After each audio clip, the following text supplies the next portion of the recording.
Assalamualaikum warahmatullahi wabarakatuh. Selamat sore. Kali ini kita akan membahas materi tentang analisis laba kotor.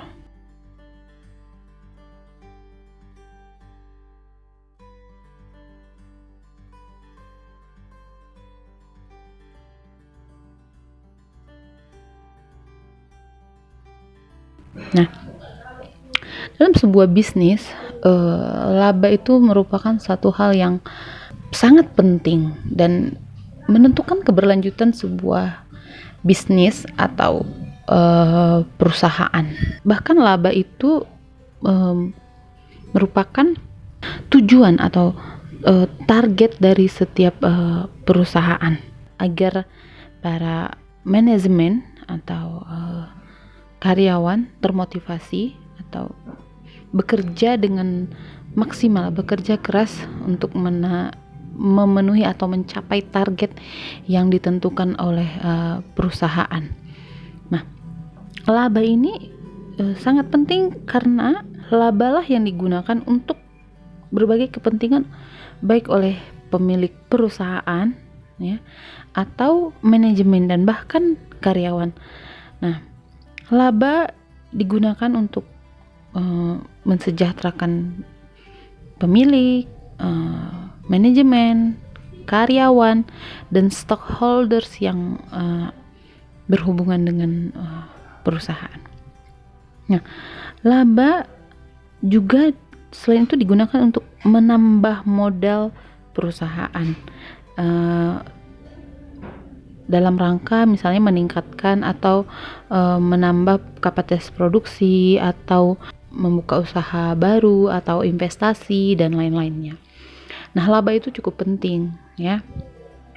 Nah, apabila target atau laba tidak terpenuhi atau tidak tercapai sesuai dengan target dalam jangka waktu yang pendek, tidak terlalu berpengaruh ya, pengaruhnya mungkin hanya kecil ya, artinya masih ada keuntungan tapi tidak seperti yang diharapkan. Tapi kalau merugi itu fatal. Nah, tapi dalam jangka waktu yang panjang tidak mencapai itu bisa mengakibatkan hal yang buruk gitu. Nah, misalnya karyawan tidak akan mendapatkan bonus ya, tidak akan mendapatkan insentif karena tidak memenuhi target yang ditentukan.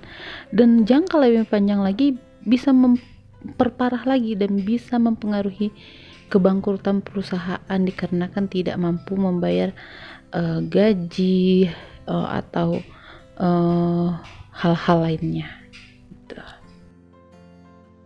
Secara umum, laba yang diperoleh oleh perusahaan terdiri dari dua macam.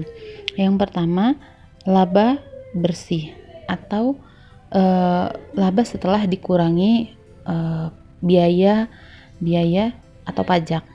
Nah, yang kedua adalah laba kotor, yang merupakan laba yang pertama kali diterima oleh perusahaan sebelum dikeluarkan biaya atau beban perusahaan tersebut. Nah, penyebab besar kecilnya perolehan laba kotor yang didapat setiap periode perlu dilakukan analisis lebih lanjut. Nah, analisis ini sangat penting. Analisis ini kita kenal sebagai analisis laba kotor. Secara umum, analisis laba kotor merupakan analisis yang digunakan untuk mengetahui jumlah laba kotor dari satu periode ke periode tertentu, serta sebab-sebab berubahnya laba kotor tersebut antara dua atau lebih periode. Nah, selanjutnya dengan diketahuinya penyebab berubahnya laba kotor dapat digunakan untuk memutuskan kebijakan ke depan yang berkaitan dengan laba tersebut. Nah, untuk melakukan analisis laba kotor diperlukan data perusahaan. Nah, data pertama yang diperlukan adalah target yang telah ditetapkan oleh perusahaan.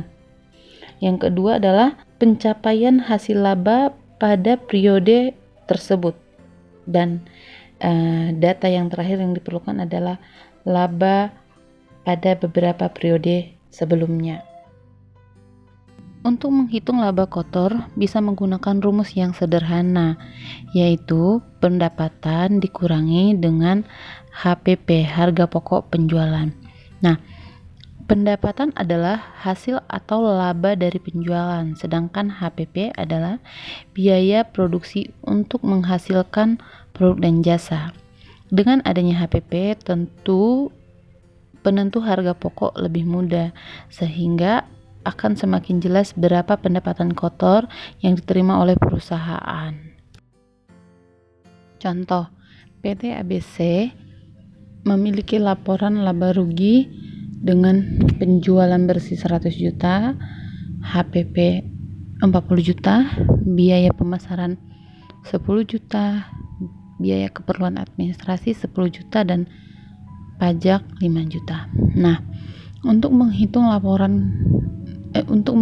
laba kotor dari PT ABC sesuai dengan rumus di atas, maka pendapatan dikurang HPP yaitu 100 juta dikurang 40 juta ada totalnya 60 juta. Nah, 60 juta merupakan laba kotor. Dengan melihat perhitungan di atas, cara menghitung laba kotor sangatlah simpel dan mudah karena tidak perlu menghitung komponen pengeluaran lainnya seperti biaya pemasaran, biaya keperluan administrasi, atau pajak.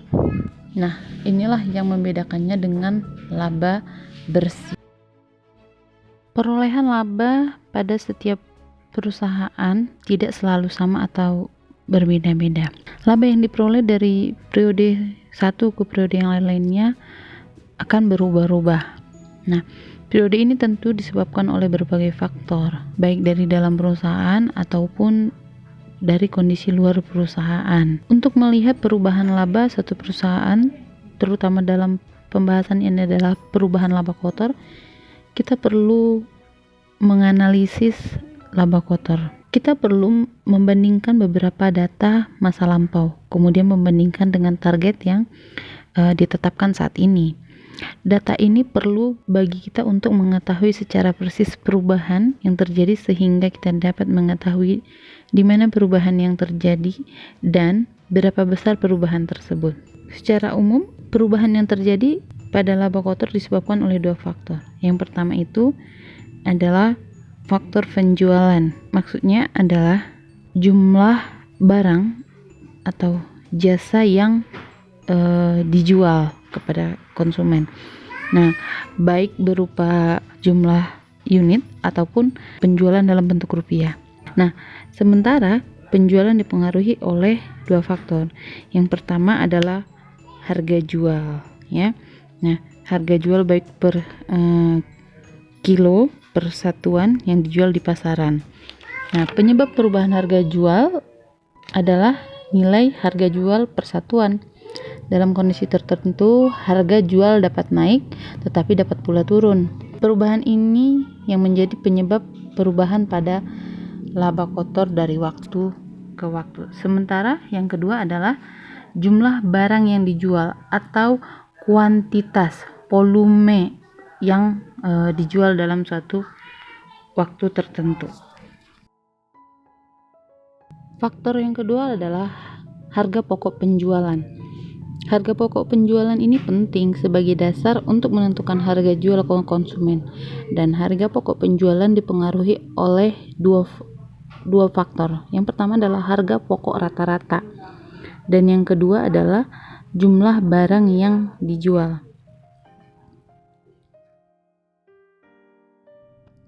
Dari faktor-faktor yang mempengaruhi laba kotor dapat disimpulkan bahwa perubahan laba kotor disebabkan oleh tiga faktor. Yang pertama, berubahnya harga jual. Misalnya, harga jual yang ditetapkan sebelumnya 1000 per unit dinaikkan menjadi 1100 per unit, atau sebaliknya, karena berbagai sebab harga jual justru turun.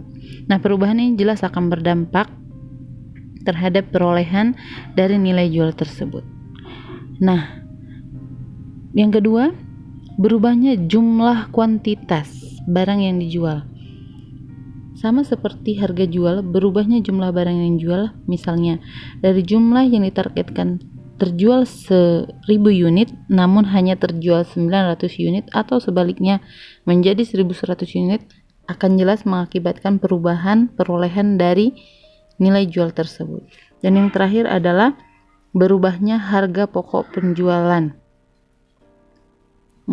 Perubahan ini mungkin disebabkan karena adanya kenaikan harga pokok penjualan dari berbagai sumber utama, misalnya kenaikan atau penurunan harga bahan baku. Akibatnya kenaikan dari biaya yang dibebankan sebelumnya.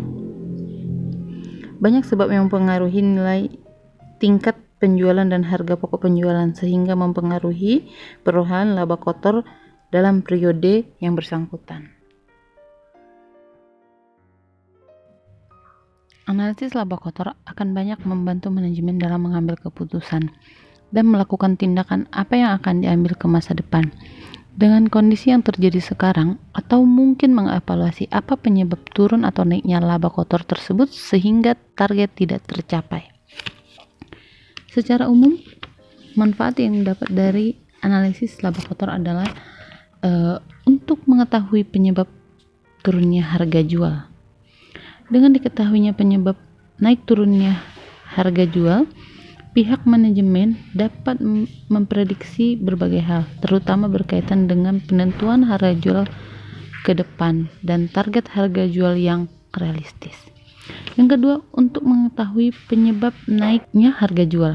Nah, kenaikan harga jual perlu dicermati penyebabnya, sebab naiknya harga jual ini sangat mempengaruhi perolehan laba kotor perusahaan. Faktor penyebab naiknya harga jual dapat berasal dari dalam perusahaan, misalnya kenaikan biaya-biaya, namun harga jual juga dapat naik karena dipengaruhi oleh kompetitor. Nah, yang ketiga adalah untuk mengetahui penyebab turunnya harga pokok penjualan. Penyebab menurunnya harga jual tidak jauh beda dengan kenaikan harga pokok penjualan. Hanya saja penurunan harga pokok penjualan akan membuat perusahaan berusaha keras untuk bekerja lebih efisiensi dibandingkan dengan kompetitor. Yang keempat, untuk mengetahui penyebab naiknya harga pokok penjualan. Penyebab utama naiknya harga pokok penjualan sebagian besar adalah karena pihak luar perusahaan, sehingga mau tidak mau perusahaan harus menyesuaikan diri. Misalnya karena kenaikan upah minimum, karena kenaikan bahan pokok, dan lain-lain. Manfaat yang kelima adalah sebagai bentuk pertanggungjawaban bagian penjualan. Nah, analisis laba kotor juga memberikan manfaat sebagai bentuk pertanggungjawaban bagian penjual akibat naiknya harga jual. Artinya, ada pihak-pihak yang memang harusnya bertanggung jawab apabila terjadi kenaikan atau penurunan harga jual. Nah, yang keenam adalah sebagai bentuk pertanggungjawaban bagian produksi.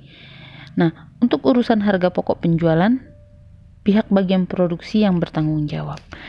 Dan yang ketujuh, sebagai salah satu alat ukur untuk menilai kinerja manajemen. Nah, ini jelas sudah kita ketahui ya. Nah, analisis laporan keuangan ini pada akhirnya akan memberikan manfaat untuk menilai kinerja manajemen dalam satu periode. Nah, hasil yang diperoleh dari analisis laba kotor akan menentukan kinerja manajemen di masa depan ya, atau pada periode berikutnya. Nah, yang kedelapan, manfaatnya adalah sebagai bahan untuk menentukan kebijakan manajemen di masa depan.